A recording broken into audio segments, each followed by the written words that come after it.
Estes eventos ocorreram com pessoas reais. Alguns podem ser perturbadores. Eles disseram que tinham pavor de passar por ali porque era um menino com um olhar muito sinistro. Sim, existe um fantasma porque está gravado nas câmeras de segurança. Não pode ser mentira. Assim que eu virei o rosto, vi na minha frente uma coisa escura. Abri o armário para olhar se tinha alguma coisa lá dentro, mas não achei nada. Naquela hora a cadeira começou a estremecer. Começou a fazer um barulho meio estranho. Não sabia o que fazer. A primeira coisa foi dizer: chega, não jogo mais, já chega. Essa menina estava sofrendo muito, definitivamente. Muitos sentimentos negativos acumulados naquele anjinho.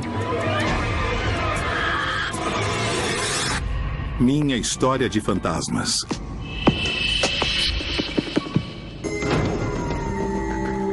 Era um menino com um olhar muito sinistro. Então, por curiosidade, eu disse: me mostre onde é. Quando me virei para ver se o menino estava lá, nesse momento, eu fiquei pasma. Eu já não tinha palavras para dizer. Mamãe, é aqui. Aqui está o túmulo do Beto. Betito. Minha história de fantasmas começa há vários anos. Distrito Federal, México. Quando acompanhei minhas primas ao cemitério Jardim, porque elas tinham vontade de conhecer o túmulo onde ficou nossa avó materna. Depois de conhecer o lugar onde está a minha avó, me levaram também ao lugar onde estava sepultada a mãe delas.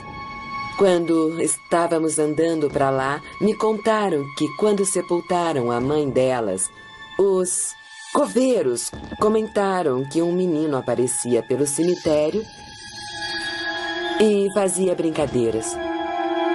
E elas perguntaram onde estava o menino. Então, um coveiro as levou onde estava sepultado. O menino, eles disseram que lhes dava pavor passar por ali, porque era um menino com um olhar muito sinistro. Então, por curiosidade, eu disse: me mostrem onde é. Quando chegamos ao lugar onde estava o menino, eu vi que ele parecia, assim, muito sinistro, mas era porque havia muito limo na cara dele e nos bracinhos. E então, dentro de mim, eu ouvi uma vozinha muito baixinha me dizendo: você não tem medo de mim? Será que pode lavar o meu rosto? Então, eu também, em pensamento, disse a ele: sim, voltarei em 8 dias. E você será lavado. E fomos embora. E quando cheguei em casa, eu comentei com a minha filha e com meu marido o que tinha acontecido. Minha história de fantasmas começou no dia em que acompanhei minha mãe ao cemitério Jardim. Porque ela tinha comentado com a gente que havia uma tumba que as minhas tias disseram que era muito assustadora, muito feia. E eu disse a ela: claro, mamãe, eu acompanho a senhora. E depois de 8 dias, nos preparamos e levei meus instrumentos para limpar a carinha dele. Mas, para minha surpresa, eu não me lembrei onde estava sepultado o menino. Dei várias voltas pelas ruas, mais ou menos por onde me lembrava que disseram, mas não cheguei lá. Em dado momento, me desesperei e disse que me dava por vencida, que não ia achar o túmulo do menino. Nesse momento, no caminho, ela acabou desviando. Ela fez uma curvinha e seguiu reto. Nesse momento, atravessou a rua uma criaturinha pequena, caminhando, correndo e se virando para trás. Um menino. Tive de frear tão bruscamente que o carro morreu. E eu disse, mas como podem soltar uma criança assim? E eu desci do carro muito brava. Eu ia dar uma bronca na mãe, porque ela o soltou e o menino saiu correndo por uma avenida do cemitério. Quando eu me virei, não havia ninguém, não tinha ninguém atrás do menino. E ele tinha simplesmente desaparecido diante de nossos olhos. E o carro parou. E eu, por estar distraída, preparando a minha câmera, eu bati a testa no vidro. Fiquei com um galo na testa. Mas nessa hora, minha mãe me falou: espera, eu vou descer porque eu quero ver onde é que está a mãe do menino. E eu disse, tá bom, mamãe. E também desci. E assim que eu saí do carro, eu vi o túmulo do Betito. Mas quando eu me virei para ver se o menino estava lá, nesse momento, eu fiquei pasma. Eu já não tinha palavras para dizer, mamãe, é aqui. Aqui está o túmulo do Beto. E a minha mãe viu que não havia ninguém perto de nós, não havia gente, nem o menino. Então, aí sim, eu também tive calafrios. E a minha mãe também ficou assim, dizendo que tínhamos achado a tumba do Betito. Saí do carro, peguei meus apetrechos e comecei a limpar o rosto dele. Minha filha tinha preparado a câmera Polaroid para ir tirando fotos assim que chegamos. E assim que vi que aquele era o túmulo, ela começou a tirar fotos.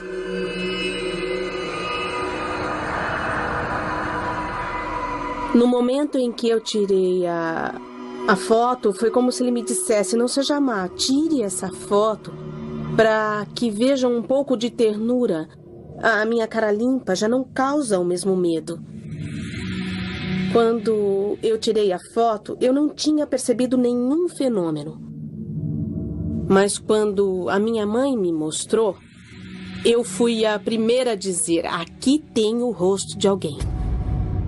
Eu não sei, na verdade, se era o rosto do Betito, ou se era do pai dele, ou da mãe dele. Isso eu não sei.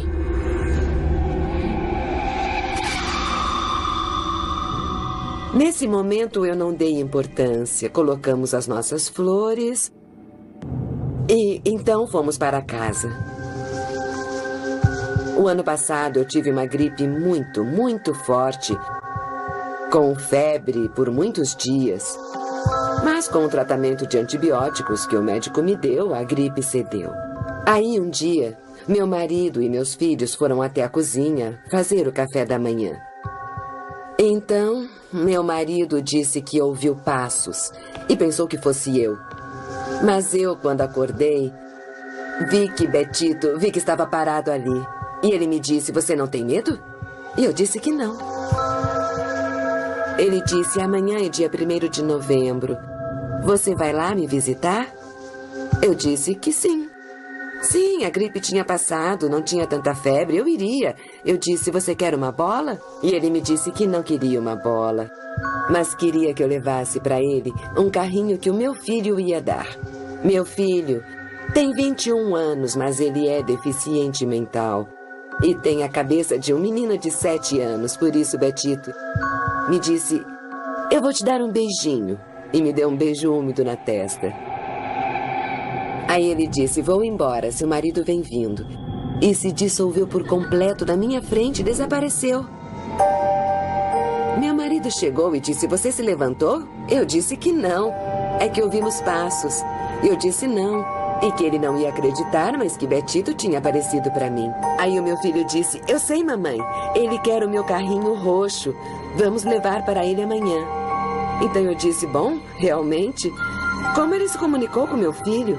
Eu perguntei para o meu filho quando ele tinha aparecido e ele disse, não, ele não apareceu. Ele me disse no ouvido que amanhã é para a gente levar o carrinho roxo. E no dia seguinte fomos deixar o carrinho. E naquele dia encontrei um coveiro que me disse que havia referências a um menino que jogava bola e que esse menino tinha uma bola nas mãos e que quando procuravam por ele, nunca o encontravam, não estava em lugar nenhum. Mas que viam quando o menino corria para o seu túmulo. Para nós, ele já faz parte da família. Porque sempre vamos visitá-lo, sempre que vamos ao cemitério no Dia dos Mortos. Tem também o Dia do Menino. Às vezes nós vamos vê-lo. E eu sinto que ele é como um irmãozinho para mim. Porque nos ajudou em muitas coisas. A mim, ele ajudou muito. Eu fico até sem palavras. Porque tudo que ele já fez por nós, todos nós ficamos espantados. Minha história de fantasmas. Minha história de fantasmas. O museu estava fechado. E vi quando a luz entrou. Na mesma hora caiu a flâmula. Foi impressionante. Os vigias comentaram que algumas noites, quando estão fazendo a ronda deles, sentem que tem pessoas entrando nos banheiros. Ou escutam uma porta abrir ou dar uma descarga. Sim, existe um fantasma porque está gravado nas câmeras de segurança. Não pode ser mentira. O malvado vice-rei. Minha história de fantasma começou no mês de junho de 2010. Bogotá, Colômbia.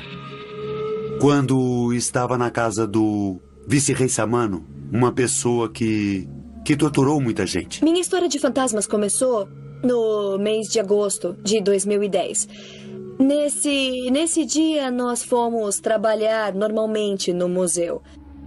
Chegamos e encontramos o escritório como sempre. Começamos a trabalhar e quando foi de tarde, tivemos que ficar para solucionar um problema de umas coisas que nós devíamos entregar no outro dia. E foi quando, às 6 da tarde, mais ou menos, eu acho, o computador travou e não pudemos mais trabalhar. Todos saíram do escritório, mas fiquei escrevendo e, de repente, eu senti alguém me assoprar no ouvido. Eu virei rápido para ver quem estava me incomodando. E, nesse momento, eu olhei para o chão, porque eu vi tipo uma coisa passar. E vi 2 luzes que passaram pelo chão, atravessando o escritório, de um lado ao outro. Era uma luz muito, muito fora do lugar. E passou pelo lado e não tinha nenhum espelho, não tinha outras lâmpadas que sugerisse que fosse uma luz, sei lá, comum. Fiquei meio paralisada, perdi o meu fôlego por um momento. E comecei a sentir muito, muito frio e também um pouco de calafrios. Houve uma mudança de clima muito estranha. Dava um pouco de medo, essa energia que eu não sei se era boa, não me tranquilizava em nada, só me deixava muito, muito inquieta. No começo, como sempre, nós céticos, começamos a fazer uma investigação. E não tinha nenhum ponto focal, sabe? Então, não dava para explicar essas luzes. A luz era um círculo nem muito pequeno, nem muito grande. E ele andava pela casa toda, pelo pátio, pelos corredores, pelo segundo andar. E quando a flâmula caiu, eu vi que o museu estava fechado. E vi quando a luz entrou e na mesma hora caiu a flâmula. Foi impressionante. E parece que tem alguém atrás da gente. Ninguém. Quando eu andei pelo segundo andar, pela sala, parecia que alguém estava atrás de mim, como que me seguindo. Quando eu entrei no banheiro, como a luz se apaga a cada 3 minutos, ouvi barulhos de gente dentro da casa. Às vezes estamos dentro da casa e se fecham, de repente, as portas das sacadas, principalmente, e as que dão para as escadas. E lá não há correntes de ar que façam com que essas portas se fechem, sozinhas. Os vigias comentaram que algumas noites, quando estão fazendo a ronda deles, sentem que tem pessoas entrando nos banheiros. Ou escutam uma porta abrir ou dar uma descarga no banheiro. As torneiras abrem e quando você olha para as câmeras de monitoramento, não tem ninguém. Quando você vai para o segundo piso, você sobe a escada e você sente que tem alguém atrás de você. E ouve os passos. Quando você dá um passo ou sobe outro degrau, sente que alguém segue você. Durante muito tempo, as câmeras de segurança presenciaram ou registraram esse tipo de luzes. Brancas que passavam e redondas que passavam por toda a casa. Principalmente pelo espaço da casa velha, não da parte que tinha sido restaurada.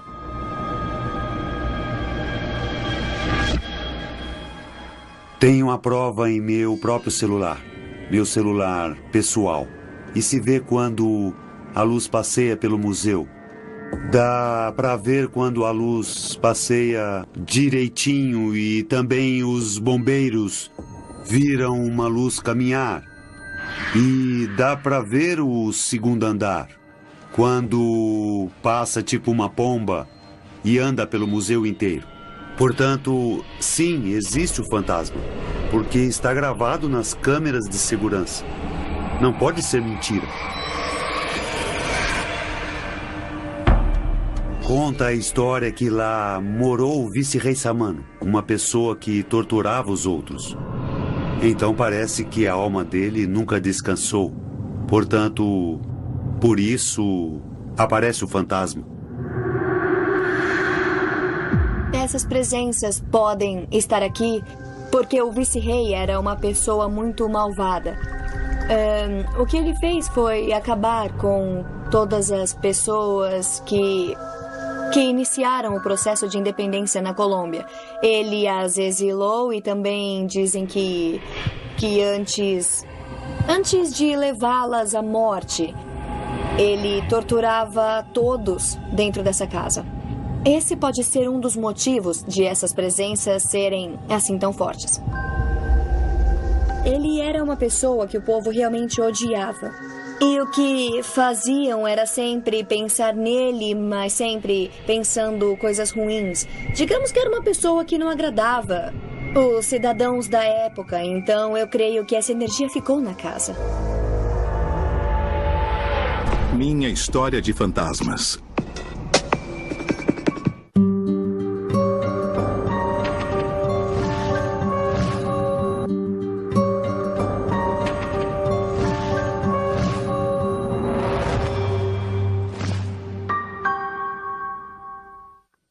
Minha história de fantasmas. E assim que eu virei o rosto, eu vi na minha frente uma coisa escura. Eu sentia uma espécie de dualidade entre curiosidade e medo. Mas prevaleceu a proteção do meu filho que estava comigo. Eu abri o armário para olhar lá dentro, para ver se tinha alguma coisa, mas não achei nada. Para dizer a verdade, o que mais me impressionou foi o fato de estar frente a frente com um ser desse tipo. Uma estranha visita. Minha história de fantasmas começa mais ou menos em novembro de 1997, quando comecei a morar na casa dos meus sogros, que nos cederam o andar de cima da casa para morar com minha esposa e filhos. E meu filho mais velho nasceu em outubro. Lima, Peru. O fato é que um dia, sei lá, não lembro, devia ser 2:30 ou 15 para as 3, eu resolvi descer ao andar térreo onde fica o quarto da minha sogra. Não tinha ninguém em casa. Eu deitei o meu filho mais velho, que tinha alguns meses de idade, coloquei ele na cama da minha sogra. E na hora que eu me deitei ao lado dele, eu senti uma espécie de frio que me invadiu. O frio vinha do lado oposto, onde eu estava, de frente para a porta, não tinha janelas abertas. E assim que eu virei o rosto, eu vi na minha frente uma coisa escura, totalmente escura, parecia uma cartolina preta recortada que tinha a silhueta de um chapéu de abas largas. uma espécie de capa e botas. Mas as botas só apareciam pela metade, porque esse ser não pisava no chão, só flutuava. Quando eu parei na frente dele, deve ter passado meio minuto, não lembro, eu sentia uma espécie de dualidade entre curiosidade e medo. Mas prevaleceu a proteção do meu filho que estava comigo e também saber cientificamente o que era esse ser. Eu tentei andar até ele e quando dei um passo na direção dele, notei que ele retrocedeu, flutuando praticamente um passo também. Quando eu quis puxar, eu quis tocar a sombra para saber do que era feita. Ele avançou até o corredor como se tomasse distância de mim, enquanto eu o seguia. E seguindo a sombra, comecei a correr atrás dele, cruzando os quartos e os corredores até o último quarto, que era o quarto do tio da minha mulher. E quando eu estava a ponto de tocá-lo, tinha um guarda-roupa grande no quarto, com um espelho. E esse ser entrou no espelho. Entrou rapidamente. Mas na hora de entrar, apesar de ter os ombros largos, ele pôde entrar no espelho, porque como que se encolheu e entrou. Como se fosse um chiclete, zzz, assim, entrou muito rápido. Não pude tocá-lo. Eu abri o armário para olhar lá dentro, para ver se tinha alguma coisa, mas não achei nada. Percorri a casa de cima a baixo. Todos tinham saído. E não tinha ninguém. Aí eu decidi tirar uma foto de mim mesmo, porque apesar de não ver nada em volta, eu sentia uma presença incômoda. Era como sentir assim, um peso nos ombros. Uma coisa que incomodava, mas eu não pude ver nada. Aí eu peguei a minha máquina e tirei uma foto de mim mesmo, nessa hora. E eu pude ver, quando revelei a foto, eu me lembro quando eu fui na loja revelar, o homem da loja me disse, essa foto saiu assim, desculpa. Eu suponho que desse ser, pode ser que em dado momento ele possa ficar visível ou invisível. Quer dizer, ele pode estar presente sem que ninguém o veja. Foi assim que eu, também por curiosidade, tirei uma fotografia e apareceu na revelação uma coisa brilhante sobre minha cabeça, como um fogo, uma labareda, uma coisa parecida. A minha esposa chegou. Roberto, o que você tem? Não parece bem? Bom, se eu contar o que aconteceu, você não vai acreditar. O que aconteceu, Roberto? Sabe o que foi? É que eu vi um espectro na casa e minha esposa perguntou, era uma coisa escura, com um chapelão? Era, eu disse. E não tinha uma capa e botas? E flutuava? Claro, era. Você já viu? Claro, eu morei aqui a vida toda e já vi essa coisa, desde pequena. A minha tia e a minha irmã também já viram. E ele foi embora pro armário, não foi? Sim, realmente eu disse. Segui a figura e ela entrou no espelho e depois eu não consegui ver mais nada. Essa, digamos, foi a primeira vez que eu pude ver uma coisa desse tipo, sei lá, que ninguém teve que me contar. Porque muitas pessoas podem ter contado, mas ver não é a mesma coisa. Mas, na verdade, é muito impressionante mesmo presenciar e ficar frente a frente com um ser desse tipo. Eu estava trabalhando no computador à noite, fazendo meus trabalhos para o estabelecimento de ensino onde eu dou aulas. Eu preparava uma publicação no computador que ficava num canto da casa. E eu estava teclando, quando ouvi uma voz claríssima que saía do meio de uma das paredes. E a parede é de concreto. Se a pessoa fizer um buraco do outro lado, digamos, a voz poderia passar. Mas a voz nascia da parede. Uma voz fraca, de mulher, claríssima, que dizia, jovem, longo.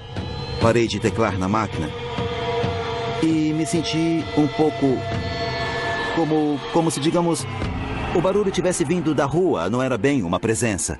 E continuei a teclar no computador. Eu parei um momento porque eu tinha que pensar no que escrever e o teclado começou a saltar sobre a mesa do computador, sozinho, pum, e o teclado caiu. Então eu disse, não estou tendo visão, o teclado está saltando, eu acho que vou parar com isso. E coloquei os cotovelos sobre o teclado com o meu peso assim, para ver, como um desafio a esse ser, para ver.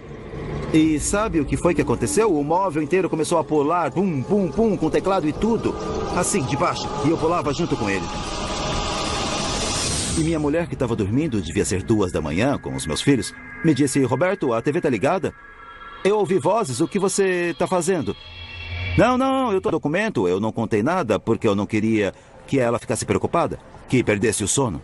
Desliguei o computador e decidi ir dormir. No dia seguinte, continuei a trabalhar mais ou menos na mesma hora, porque eu não tinha terminado meu trabalho. Desta vez, a voz da parede não me disse jovem, agora ela me disse Roberto, meu nome. Eu pensei, meu Deus, na verdade, essa coisa me conhece. Ou ouviu dizer meu nome, de repente, por minha mulher, meus filhos, e ela está se manifestando, quer se comunicar. Aí sim, eu senti muito medo de me comunicar com aquela coisa. Eu não quis me comunicar e continuei a teclar, a escrever. Até essa altura, pensei, bem, vamos tratar de viver a situação. O que aconteceu deve ter explicação científica. Mas eu não pude explicar para minha esposa o que aconteceu. Eu não quis. Como moramos no andar de cima, temos uma sacada que dá para a rua. Da sacada até o chão, deve ter, sei lá, uns 6 metros pelo menos. Ou seja, nada pode subir da rua para a sacada, só se for com uma escada. Estávamos conversando para a sacada. E nessa hora a porta, na parte inferior, começou a se mexer assim, como se alguém tivesse dado um chute. Ela estava sentada ali, eu aqui e a porta no meio. Roberto olha a porta. Eu vi, foi o vento, não tem importância. E a porta, pum! De repente se abriu e bateu na parede, pum, pum! Com uma violência incrível. Quer dizer, para abrir a porta desse jeito, só de fora e com um grande chute. Ela gritou. Meus filhos se assustaram. Eu tratei de acalmá-la e saí na sacada. Não tinha nada, não tinha ninguém, nada. Olhei da sacada para a rua, olhei dos 2 lados. Ninguém. Eu desci no andar de baixo. Olhei os quartos, a família da minha mulher, o tio, a avó dela, a minha sogra, todos estavam em suas camas e estavam dormindo. Eu estava incomodado, muito incomodado, e tentava achar uma solução para fazer esses seres irem embora da minha casa, de nos deixar em paz. Então comecei a ler a Bíblia. Peguei uma Bíblia e comecei a ler. E achei uma parte que informava que nós, seres humanos, vivemos cercados de seres invisíveis que são praticamente... Não podemos dizer que sejam demônios em especial, mas que não podemos ver porque são espirituais, que em alguns casos podem ser bons e em outros ser malignos. E que quando alguém invoca o Espírito Santo, a situação como se reverte em função do poder de Deus. Então eu invoquei o Espírito Santo. Espírito Santo, peço, por favor, que entre neste quarto, nesta casa, e que tire toda a manifestação negativa que tenha aqui dentro. E nessa hora, eu senti a casa menos pesada.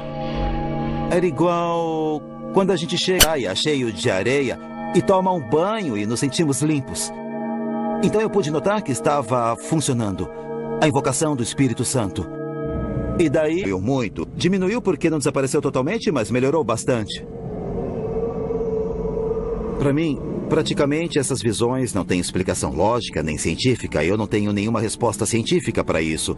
Mas que existe alguma coisa que não se vê, mas que se manifesta, existe. Minha história de fantasmas.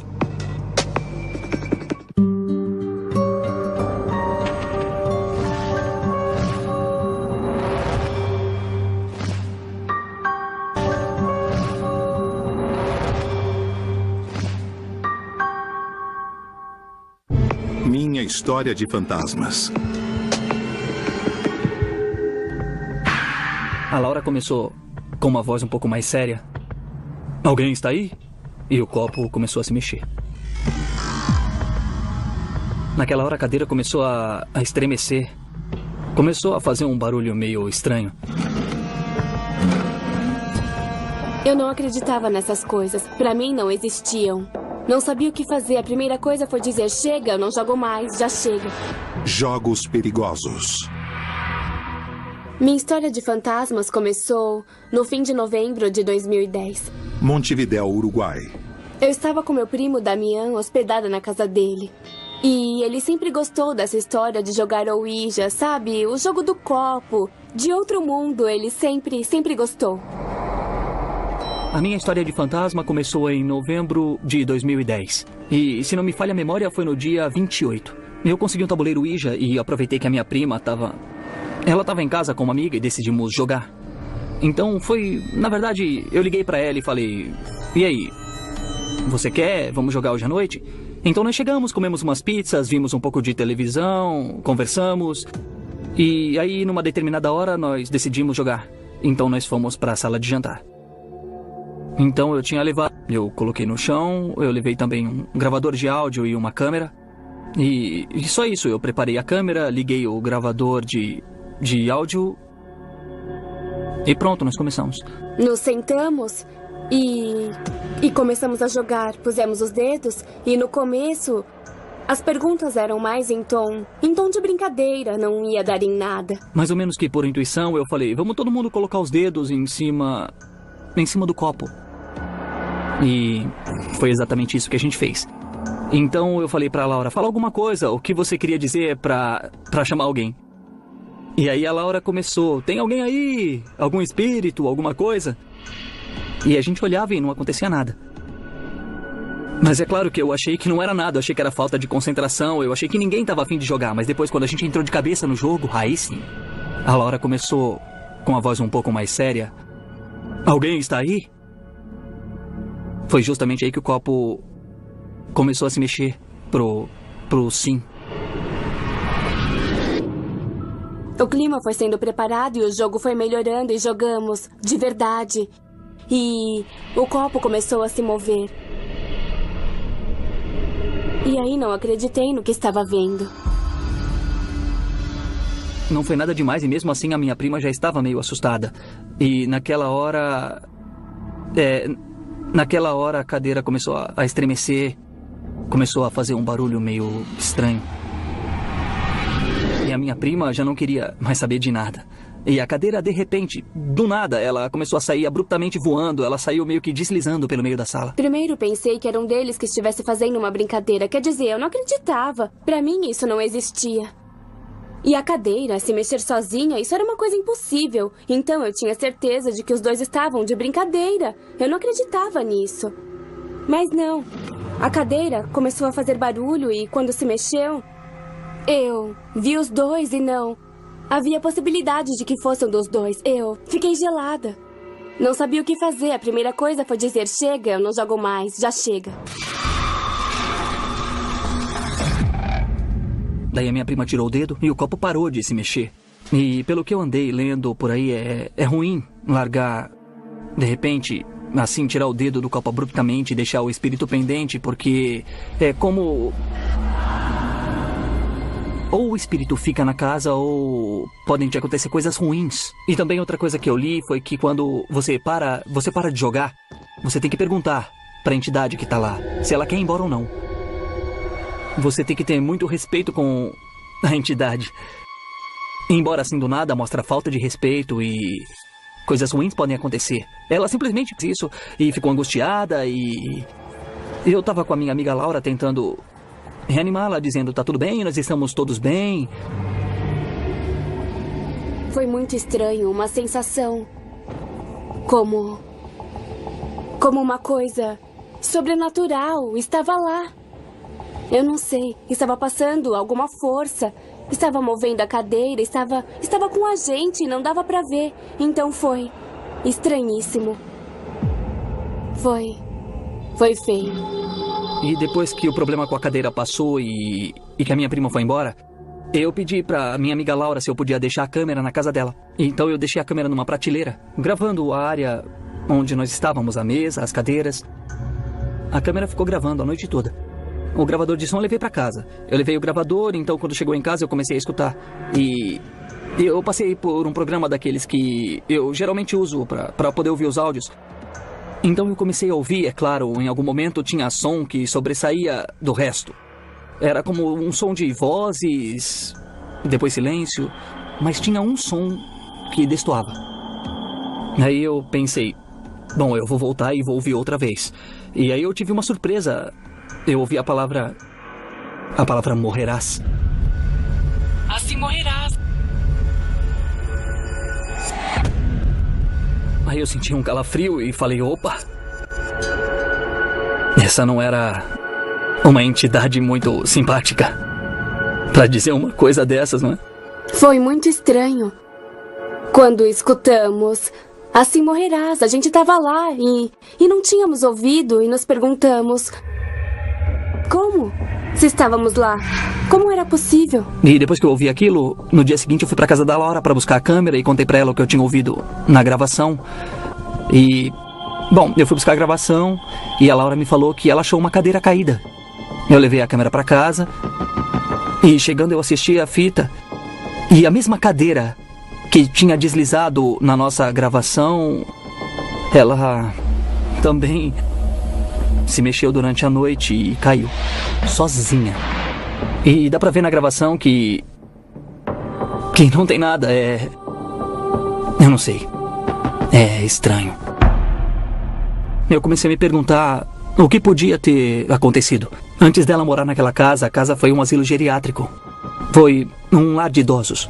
E, bom, pode ter sido um deles, talvez seja essa a explicação. Talvez tenha sido alguma pessoa que morreu ali. Com certeza alguém tinha morrido ali. Então era como se o espírito tivesse ficado lá.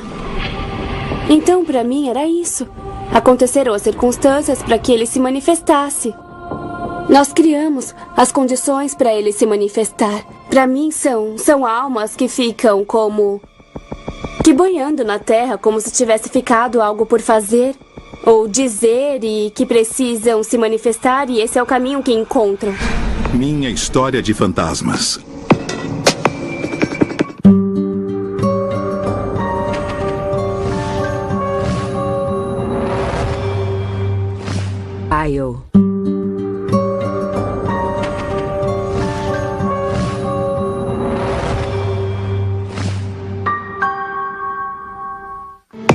Minha história de fantasmas. Soltei a música, subi o controle e fui ao banheiro, mas eu fiquei ouvindo e vi que não tinha mais sinal, não tinha nada.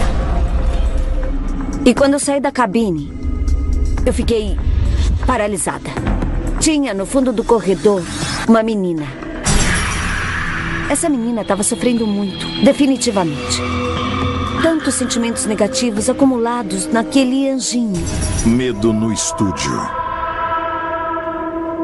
Minha história de fantasmas começou quando entrei para trabalhar em uma rádio local, em 1998. Entrei para trabalhar como locutora. Inicialmente, eu ia trabalhar à tarde, que era um horário mais tranquilo, que não tinha muita gente na emissora. Então, o programador da rádio, que estava me explicando o processo de como manejar a mesa de som, me disse que tinha que ter cuidado, porque tinha muitos travessos.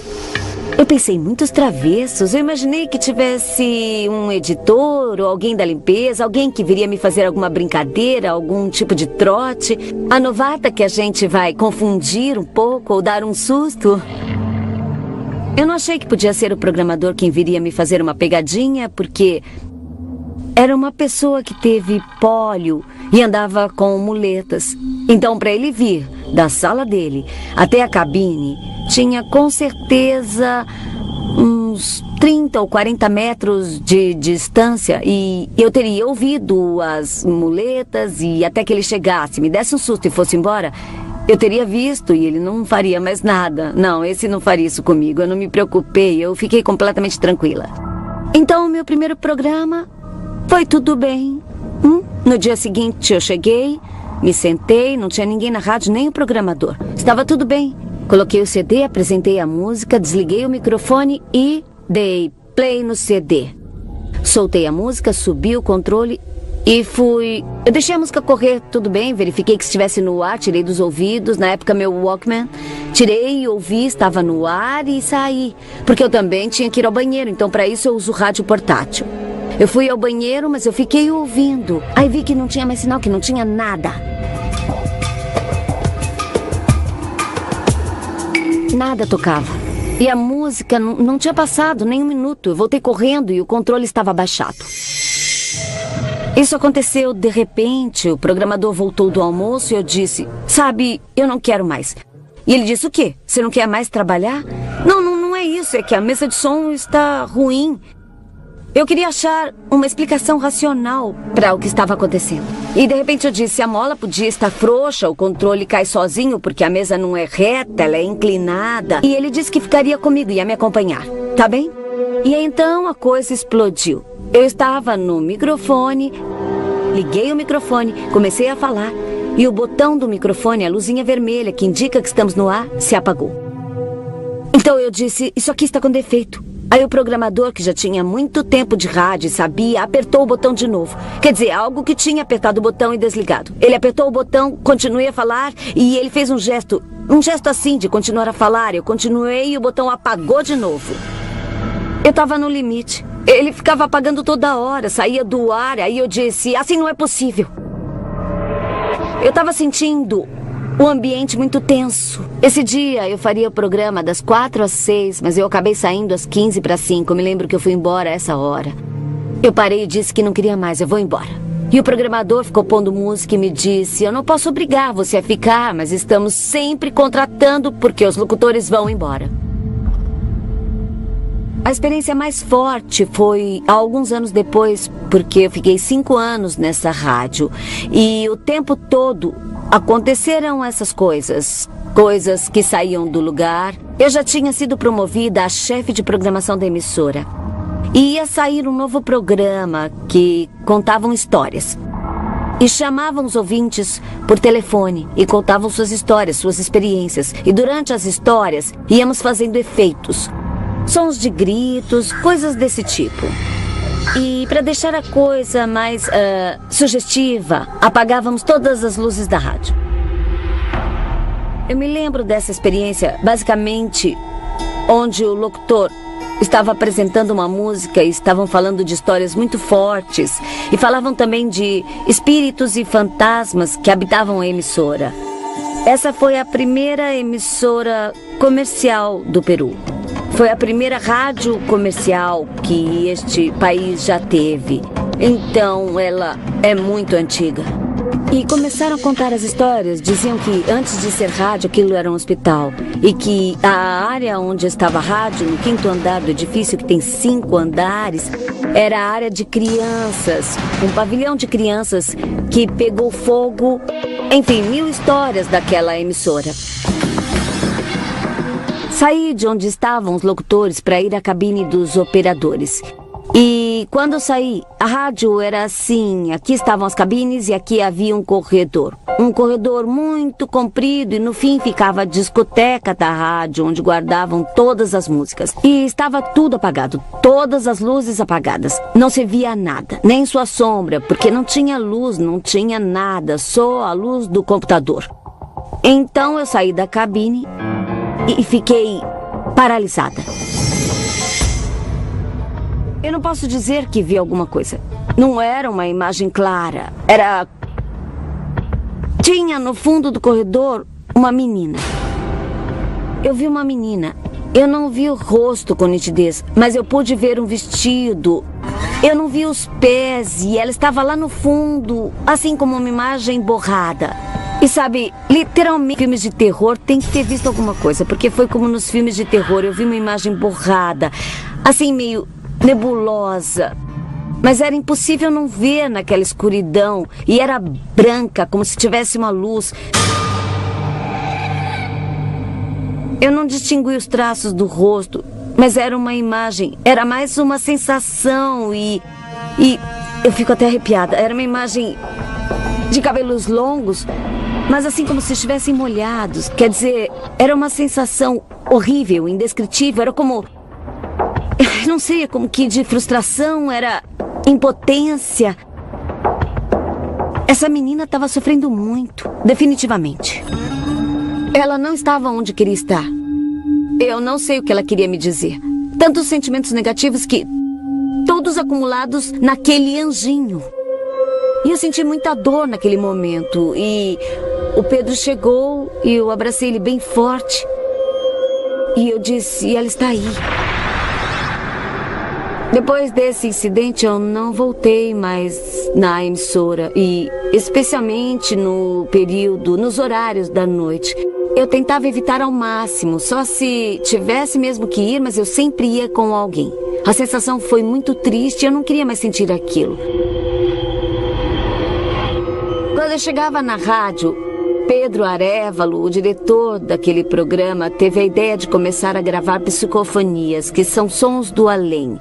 Ele começou a gravar psicofonias porque no fim eram mensagens de áudio totalmente imprecisas para o estilo do programa e para o veículo de transmissão, a rádio. Então, começamos a gravar muitas psicofonias, mas algumas foram casuais. Como, por exemplo, um dia em que eu estava em uma entrevista na minha cabine e a gente tinha assegurado de que os canais não se misturassem às outras frequências para termos um sinal limpo só para o microfone, sem outros sinais. Isso serve para assegurar a qualidade de áudio, basicamente.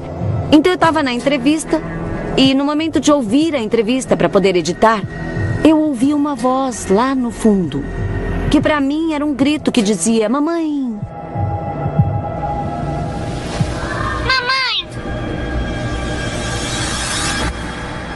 Eu vi aquilo e pensei, a menina, ela está procurando a mãe, chamando a mãe. Eu não relacionei isso ao chamado da mãe, mas eu pensei que era a menina e tive um flashback do que tinha acontecido aquele dia. Basicamente, aquela silhueta do fundo, iluminada, mas borrada. Então, a essa imagem de fundo, eu associei o som mamãe. E senti que ela estava procurando a mãe dela. Foi o que aconteceu, por isso eu senti que ela estava perdida, por isso eu senti o sofrimento dela, porque ela estava procurando a mãe dela. Psicofonia. Eu acho que ela era um anjinho perdido, que na verdade estava procurando a mãe. E que se conectava com alguém que era sensível, nesse caso eu, e que tinha um forte instinto maternal, como quase todas nós, mulheres, temos. E basicamente porque eu era a única mulher da rádio. Nessa emissora, na época e durante quase 2 anos, eu fui a única mulher locutora trabalhando na rádio. Então, não tinha mais ninguém para ela chamar de mãe, não é mesmo? Eu comecei a sentir uma rejeição pela rádio. Eu já não queria mais estar lá. Eu não ouvia mais rádio. Depois de passar toda a minha carreira nisso, desde a universidade, meu mundo era rádio. Eu já não queria ouvir rádio. Porque depois da história da psicofonia, sempre que eu ouvia a rádio e as frequências se misturavam, eu esperava ouvir algo mais. Minha história de fantasmas.